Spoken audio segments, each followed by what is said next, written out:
Hello friends, ನೋಡಿ friends, ಇದು ಬಂದುಬಿಟ್ಟು prince cut deep neck blouse ಇದೆ. ಆದರೆ ಇದರಲ್ಲಿ ಪೆಡೆಡ್ ಇಲ್ಲ. ಈ ಪೆಡೆಡ್ನ ನಾವು ಇದರಲ್ಲಿ ಕೂಡಿಸ್ಬೇಕು. ಆಲ್ರೆಡಿ ಎಲ್ಲ ಸ್ಟಿಚ್ ಮಾಡಿ ಆಗಿದೆ ಬ್ಲೌಸು. ಬಟ್ ಈ ಪೆಡೆಡ್ನ ನೋಡಿ ಸೆಂಟರ್ ಹಾಕಬೇಕು. ಇವಾಗ ನಾವು ಪೆಡೆಡ್ ಹಾಕಬೇಕು. ಫುಲ್ ಎಲ್ಲ ಬ್ಲೌಸ್ ಹೊಲಿದಾದ್ಮೇಲೆ ಪೆಡೆಡ್ ಹಾಕಬೇಕಂತ ಕಸ್ಟಮರ್ ಹೇಳಿದ್ಮೇಲೆ ನಾವು ಹೋಲ್ ಬ್ಲೌಸ್ ಬಿಚ್ಚಿ ಅದ್ರ ಒಳಗಡೆ ಪೆಡೆಡ್ ಹಾಕಬೇಕಲ್ವಾ. ಬಟ್ ಆ ಥರ ಮಾಡ್ದೇ ಚಿಕ್ಕದಾಗಿ ಒಂದು ಐಡಿಯಾ ಮಾಡಿಬಿಟ್ಟು ನೋಡಿ ಈ ಥರ ಮಾಡ್ಬೋದು.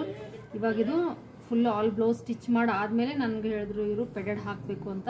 ಅದಕ್ಕೆ ನಾನು ಕಪ್ಸ್ ತೊಗೊಂಬಂದಿದ್ದೀನಿ, ಈ ಪೆಡೆಡ್ನ ತೊಗೊಂಬಂದ್ಬಿಟ್ಟು ಸ್ಟಿಚ್ ಮಾಡಾದಮೇಲೆ ನೋಡಿ ಫ್ರೆಂಡ್ಸ್, ಈ ಥರ ನೋಡಿ ಇಲ್ಲೊಂದು ಚಿಕ್ಕದಾಗಿ ನಾನು ಪ್ಯಾಚ್ ಮಾಡಿದ್ದೀನಿ, ಜೇಬ್ ಥರ ಮಾಡಿದ್ದೀನಿ. ಸೇಮ್ ಪ್ರಿನ್ಸ್ ಕಟ್ ಏನಿದೆ ಅಲ್ವಾ, ಅದೇ ಥರ ಮಾಡಿ ಇವಾಗ ಇದನ್ನೇ ಏನು ಮಾಡ್ತಾಯಿದ್ದೀನಿ, ಕಪ್ನ ತೊಗೊಂಡ್ಬಿಟ್ಟು ನೋಡಿ ಈ ಥರ ಹಾಕ್ತಾಯಿದ್ದೀನಿ. ಇದು ಕರೆಕ್ಟಾಗಿ ನೀವು ಪಾಯಿಂಟ್ ಮಾಡೋ ಅವಶ್ಯಕತೆ ಏನಿಲ್ಲ. ಪ್ರಿನ್ಸ್ ಕಟ್ ಏನಿದೆ ಅಲ್ವಾ, ಫ್ರಂಟ್ ಪಾರ್ಟ್ ಸೇಮ್ ಕಟ್ ಮಾಡಿ ಈ ಕಡೆ ನಮ್ಮ ಎದೆ ಸುತ್ತಳತೆ ಎದೆ ಸುತ್ತಳತೆ 10ನೇ ಭಾಗ ಏನಿರುತ್ತಲ್ವ ಅಷ್ಟನ್ನು ಗ್ಯಾಪ್ ಬಿಟ್ಟು, ಅಂದರೆ ಪ್ರಿನ್ಸ್ ಕಟ್ ಅಷ್ಟನ್ನು ಬಿಟ್ಬಿಟ್ಟು ಇಲ್ಲಿ ಫೋಲ್ಡಿಂಗ್ ಮಾಡಿ ಸ್ಟಿಚ್ ಹಾಕಿದ್ದೀನಿ. ಅಂದರೆ ಇದು ಲೈನಿಂಗ್ ಅಟ್ಯಾಚ್ ಮಾಡ್ಕೊಂಡಿದ್ದೀನಿ ಫ್ರೆಂಡ್ಸ್ ನಾನು. ಇವಾಗ ಕಪ್ಸ್ನ ನೋಡಿ ಇಲ್ಲಿ ಸ್ವಲ್ಪ ಪ್ಲೇಸ್ ಬಿಟ್ಟಿದ್ದೀನಿ ಜೇಬ್ ರೀತಿಯಲ್ಲಿ. ನೋಡಿ ನಾವು ಇದ್ರೊಳಗಡೆ ಹಾಕಿಬಿಟ್ಟು ಈ ಥರ ಈಸಿಯಾಗಿ ಬೇಕಾದರೆ ನಾವು ಹಾಕೋಬೋದು, ಇಲ್ಲಂತಂದರೆ ಬಿಡ್ಬೋದು.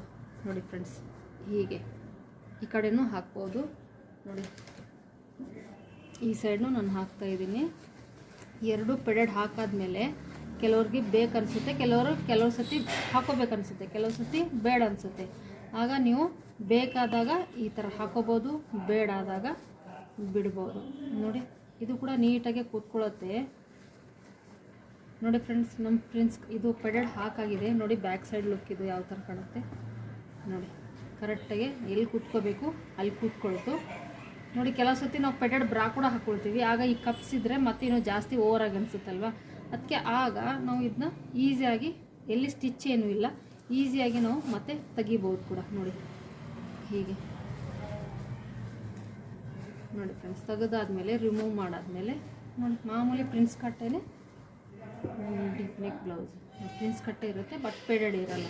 ನೋಡಿ ಫ್ರೆಂಡ್ಸ್, ಈ ವಿಡಿಯೋ ನಿಮಗೂ ಇಷ್ಟ ಆಯ್ತಲ್ವ. ಹೊಸ ಟೆಕ್ನಿಕು ನೋಡಿ, ನೀವು ಕೂಡ ಟ್ರೈ ಮಾಡಿ.